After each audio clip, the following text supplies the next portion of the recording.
Hi, I'm Dr. Patrick Andersen of Madison Maximize Living. There's a lot of healthcare news available, but the public is generally left confused, conflicted, and frustrated with too much information. Join co-host Stacy Hansen and myself as we cover the natural healthcare news and optimize your health. Coming up next on Maximize Living.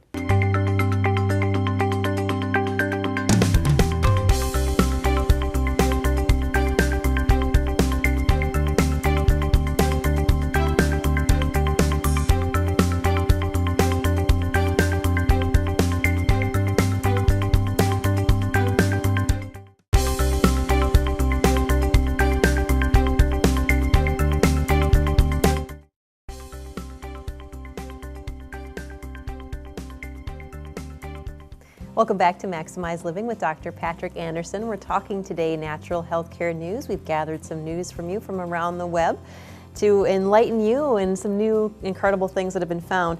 One article here from naturalnews.com is entitled How to Train Your Brain to Stop Worrying, and how many of us really couldn't use some of these tips. The first one on here is meditating, which I thought was interesting because that's one of my big goals this year, to start meditating. Well, I always feel like I just don't have enough time. But one of the things on here says that you can choose to meditate from 1 minute to an hour. So I can find a minute. So you can do that, and it says it can be as simple as just close your eyes. So try this, Dr. Pat. Close your eyes. Think of your breathing, how the air comes in and goes out of your lungs. It's that simple, it says. And you could just do that for a minute. Already. See? Even a second, even like 5 seconds. They say to, of course, meditate, which a lot of us have heard, and now you know you can do it for a short time. If it's keeping you up at night, they say just write it all down on a piece of paper. And you know, I've heard that, and sometimes I've heard people say, or they say you'll find that a lot of times you look at it and be like, well, why was I worried about this? Yeah. Well, they say 95% of the things we worry about never happens, and the 5% that does, you can't do anything about anyway. What if in the positive, like you always say, right? I try to remember that. And then work out. It does make your brain stop worrying. If you exercise, it says, because your body feels less physical symptoms of stress, your brain interprets it that there's fewer things to worry about. I think if you write it down, you probably feel like you don't have to remember it now. Yeah. And then if you exercise, it says it can be 15 to 20 minutes, and it kind of resets that a little bit. Yeah, and, gets the fluids moving, gets the changes your hormone level, reduces stress. So, and then meditate for a minute or 2 minutes, and that might make the difference. And there's lots of different kinds of meditation. The idea is just to calm your brain, let it get into that alpha state, and get much more creative then. And it's hard to shut down the 100 ping pong balls bouncing around in your head, but when you do, your whole day starts better. So I love it when I meditate in the morning. And I imagine with practice too, that gets easier. Yeah. So I have one on your all-day guide to better sleep. Wake up at the same time every day. That's one of the big sleep things, is to get up and go to bed at the same time. If you can't do both, just do one of them. Keep your circadian rhythm going well. And this is from time.com. And then go towards the light in the morning. Get outside and get moving in the, hopefully in the light. Drink coffee in the morning. It does help you wake up and get you going, and eat your biggest meal would be lunch, because if you want to sleep poorly, eat a big late meal at night. Which is kind of the American habit, to eat a bigger meal later in the day. And then nap is fine, but no more than 10 to 20 minutes. A short nap, and usually not past 4. Again, eat a smaller dinner, and then turn off the electronics, it says here. An hour before you go to bed, because that blue light is very stimulatory to the nervous system. It's hard to fall asleep. It sort of mimics daylight, doesn't it? Yeah. And 1/3 of people don't sleep well on any given night, and it's pretty important. And you're much more likely to get hurt, to be in a bad mood, to eat more calories the next day. So sleep matters. It matters. So definitely take that time for yourself. Another one here we've got about ibuprofen for back pain. This is from the irishtimes.com. Commonly used for back pain, ibuprofen, it says, but it shows here that the anti-inflammatory drugs were actually providing very limited short-term pain relief here from a study from the British Medical Association. And they said 35 trials involving more than 6,000 people found that patients taking anti-inflammatories were 2.5 times more likely to suffer from gastrointestinal problems. So it can actually be causing you some problems on the other end. And well known for that. Those over-the-counter NSAIDs, as they're called, can cause a lot of gastric problems. So it's best to get to the solutions, hopefully with as least amount of pain medications as possible. Because the kidney and liver take long-term, get a lot of challenge from ibuprofen, and Tylenol are more in the shorter term.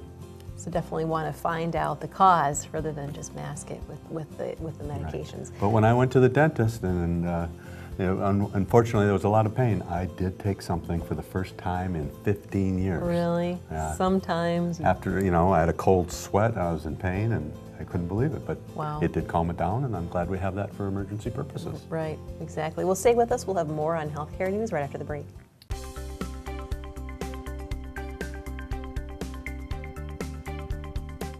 Have your questions for Dr. Pat answered on an episode of Maximize Living. Send your email to drpat@wi57.tv.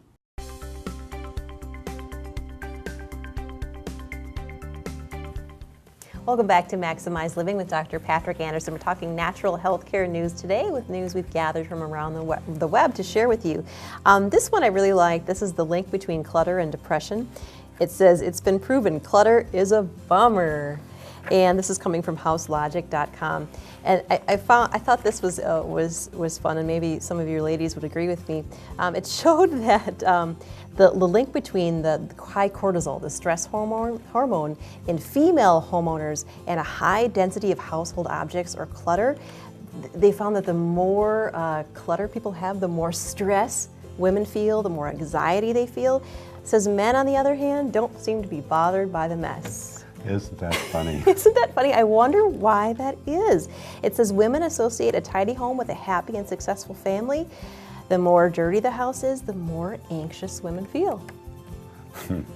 So you're not alone. And I bet the women would feel much better if the guy did some picking up too. That would probably really help. And that explains why it says that the men just truly aren't as bothered by it. So that may explain some things for you in your home. But it gives you some tips on things if this is bothering you. It says, number one, be ruthless about your kitchen sink. Make sure you get that thing cleaned out every day. They said that makes a huge difference in how much it bothers you just by seeing that that's clean. And then another thing here that I liked was to test whether you miss it. And I've heard something similar before. So if you've got something that you're sort of think you might be attached to sentimentally, you're like, am I going to need it? Am I going to not? Take all those things, put them in a box, seal it, put it away in the closet or somewhere you're not gonna need it. Let it sit there for a year. If you haven't needed it or missed any of that stuff, donate that box. Don't open it. Just donate it. You don't need it. Because if you opened it, you'd start. You're gonna find start all over. You're another year into it. So. Yeah, and I think that's really true. The less clutter, the more simplified. Cluttered desk, cluttered mind, cluttered home, depression. Right? Yeah. Severe as depression, it says. Well, if we're not very cluttered, if we're too cluttered and we're feeling depressed, good posture can improve your mood. In people with depression, this study says, this is from iNews online, Anna O'Donoghue, and it says a good posture can improve the mood of people suffering from depression by altering the way they think. In a study by the University of Auckland, New Zealand, 61 people that had mild to moderate depression did a trier social stress test, and they changed their posture while they were taking the test, and they had much better answers than when they had poor posture. And one of the reasons here is it was the people with poor posture were really inward thinkers. They were focused on themselves. Oh, that makes sense. You're sort of closing in on yourself. Mm-hmm. And the ones with better posture were outward looking, and actually the less time you spend thinking about yourself, the happier they were. And it was related to, and the posture stimulated that. Wow, so just by having better posture, you can start focusing on the world around you more automatically, huh? All in all, the study showed that people with depression may experience better mood as a result of sitting up straight. But here's the interesting thing, a lot of people can't sit up straight because their spine won't let them. They're not connected, their brain isn't firing fully to the muscles, so they end up slouching. Or they sit in a chair that encourages slouching. Right. And so when we do adjustments and get better chairs, then people naturally can sit up straight. So there's a real connection between the stimulation that the brain gets from the body and alignment and depression. That's so interesting. So basically, if you're feeling a little bit down, clean up your house and Get sit up moving. straight. Yeah, get moving and maybe meditate for a minute. Yeah, there you go. We just solved all the world's problems, I We think. did, right there. It can be as simple as that in just a few minutes today. Well, stay with us. We'll have more natural health care news right after the break.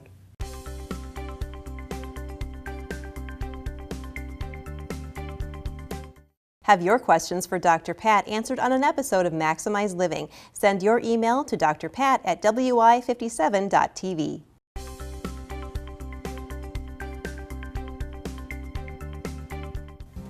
Welcome back to Maximize Living with Dr. Patrick Andersen. We're talking natural health care news today with news we've gathered for you. This is from triathlete.com and talks about the 5 winter foods that can help your body fight inflammation. So we like to talk about how you can eat the foods to maybe get what you need as far as, some issues you might be having. But it talks about beets. We talk about beets a lot on this show. Yeah, it's a superfood. You can't beat them. Yeah. Leafy greens, like we talk about kale a lot on the show too, arugula, spinach, citrus fruits, and turmeric. Am I saying that right? Turmeric? Turmeric. I'm seeing that a lot everywhere. I just feel like all of a sudden that spice is just, everyone's talking about it. Well, it seems to be highly effective for anti-inflammation. People use it anti-cancer effects, and it's completely safe and it's widely used. In other countries, we don't necessarily get a lot of it here, but we're adding it fairly quickly. Yeah, it says, roast your vegetables in it, which I have done. I've roasted cauliflower in it, and that is really quite good. I actually take turmeric, and it comes in a little canister, and it has pepper in it. Oh. And black pepper, increases the bioactivity of turmeric. Oh, really? In the studies, it said 2,000 times. Wow. Which is a lot. And I'm still looking for another study to say 2,000 times. Yeah. But black pepper added to the turmeric really increases its activity. All the properties that you're looking for, the anti-inflammation, the anti-tumor bed. So if you're just, you could just add that black pepper to whatever you're cooking with turmeric? I believe you can, yeah. The pepperines in there help activate the turmeric, and it's more healthy. Huh, So it's not a bad idea to get turmeric and have a tablespoon a day and some water with some black pepper in it. Very healthy anti-inflammatory. So you can buy the pills, but you just buy the powdered turmeric and get a lot more. Make your own. And then it also says potatoes too. I didn't realize that they had antioxidants. They're good for buffering. Potatoes are good for buffering acid-alkaline balance, but some say there's some issues with the potatoes with the high carbs, and that can turn into sugar too easily. So potatoes get on the naughty list and the nice list, both at different times. Yeah. I've seen them so much on the naughty list. I was surprised to see them But here. you're better off with a sweet potato. That's more acceptable. I've got a study here on what are prebiotics.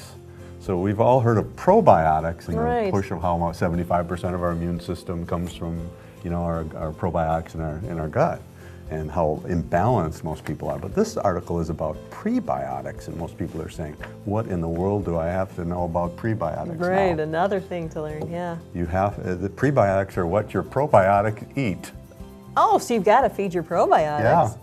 So it's basically the indigestible fiber that is healthy to get in your body to feed that. And this article is from MyFitnessPal. And we can to stimulate the growth of probiotics, we can consume prebiotics. They pass through the small intestine into the colon, and where they are digested by probiotics. Foods that function as prebiotics are non-digestible carbohydrates, such as resistant starch, pectins, gums, non-digestible sugars, and small polymers of various sugars called oligosaccharides. One name is called inulin. So if you heard that word inulin, that's a prebiotic. So where do we get these? Well, this is from eating those types of foods that are high in it. Your apple pectin, for example, is going to be that. You're going to the starches will have that in it. Many of your fibers, like an avocado, will have both kinds. Okay, there's that avocado. And that's again your vegetables will have the food for your probiotics. So, women aren't the only ones who ever get the chance to eat for more than just one. Well, Men there can you eat go. for more than one too, because we have a host of Billions, right? hungry creatures in our abdomen that wants prebiotics. Sorry for the bad joke. So start on that today. Well, stay with us. We'll have more natural healthcare news right after the break.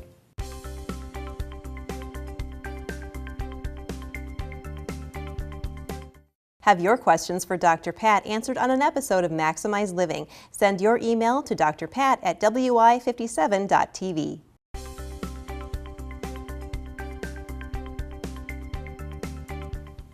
Welcome back to Maximize Living with Dr. Patrick Andersen, talking natural healthcare news today. I've got one here about diet soda and what it does to your body. This is from drax.com. It talks about how those artificial sweeteners really aren't so great for you. It says here that depression, it increases your risk of depression, some of these artificial sweeteners. If you're drinking 4 or more cans a day, you have a 30% higher risk of getting depression. Kidney damage is also coming from this. Long-term diet soda drinking is a 30% greater reduction in kidney function, which is scary. You also have daily diet soda drinking is giving 36% higher risk of metabolic syndrome, 67% higher risk of type 2 diabetes. You get cardiovascular issues. It increases your risk of heart attack and stroke if you're drinking this daily. And there's a whole list of issues that aspartame is linked to. It could be, where you're getting your migraines and headaches. That's one of the first places people look to reduce that. So sodas just don't work out very well. Years ago we thought, oh, there's nothing to this. It tastes great. Doesn't cost that much. But it's best to stay away from sodas and replace it. And it might feel like you're giving up your life when you're giving up soda. But it's really quite unique that everyone that we've talked to about getting off soda, after a while they don't miss it at all. I always ask, and they nope, don't miss it at all. And one way to start is just have a big glass of water before your soda, and then pretty soon you aren't going to be drinking both. Yeah, interesting. Yeah, that's a good way to start weaning yourself off that. Well, I've got one here: what to buy organic and what to skip from MyFitnessPal. And there's thoughts here on why people would buy organic. They choose to eat organic for reasons other than nutrition alone: animal welfare, environmental impact, and desire to avoid GMO foods, growth hormones, and antibiotics. And in this article, they talk about going organic is not a cheap choice. I would debate that a little bit, because you either pay it for your food or you pay it in your doctor bills later because your body isn't healthy. That's a good point. Yeah. But what the point of this is to really understand which foods are the ones you kind of got to go organic. They're high in pesticides. So a strawberry leads the list. Apples, peaches, nectarines, and grapes. Got to go organic on those. Celery, leafy greens, bell peppers, tomato, potato, dairy, soy, coffee, and beef. Those are the ones to go organic. And so I think the easiest way is to keep those in mind and make a list of those and maybe keep it in your wallet or your purse. And when you buy those, just try to go organic wherever you can on those, because they are the highest in pesticides. They're listed apples, peaches, and nectarines. 98% of peach and nectarine samples contain at least one pesticide, and you almost always eat the skin. High amounts of pesticides in apples, but the number one was strawberries. So hopefully from this you can remember a few of those that just start cleaning up the diet better that way. And if you're trying to wash these off with some of those fruit and veggie washes, it's still not coming up. Is it actually like leaching into the It food does itself? leach. It does leach in too. Wow, so something to keep in mind. We also have a question here from a viewer. This is from Brianna in Madison. She's asking about the age-old question, do you want a soft mattress or a firm mattress? She says that she gets low back pain from the softer mattress, but her partner gets kind of body aches from a firm mattress. So what do? You go in the middle. You compromise. The actual studies show that people as a whole do better on a moderately firm bed. We used to always say firm, firm, firm, and that may work for a lot of people. But there's those that with back trouble that seem to do better on a moderate in the middle. Too soft does allow you to sink in too much, and you start getting into unusual sunken in positions that are hard on your back, especially when you're in that position for a long time. And you know, the other thing about sleeping positions like that in beds is if it's divoting, it's time for a new bed. You haven't shaped it to your body, you've really broken down the mattress. And you can only flip a mattress so many times. So it may be time for a new mattress. Well, stay with us. We'll have more right after the break.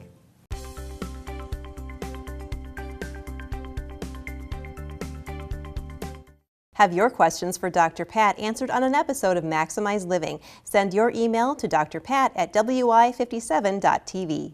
Thank you for watching our show on Natural Healthcare News. We'll filter the news articles for you to help you have a more natural and functional lifestyle. When it comes to lifestyle, one of the best things you can do is to get under the coaching and care of a good chiropractor. I encourage you to call Maximize Living at 608-833-1282 for a checkup today. For Maximize Living, I'm Dr. Patrick Andersen. Until next time, live well and God bless.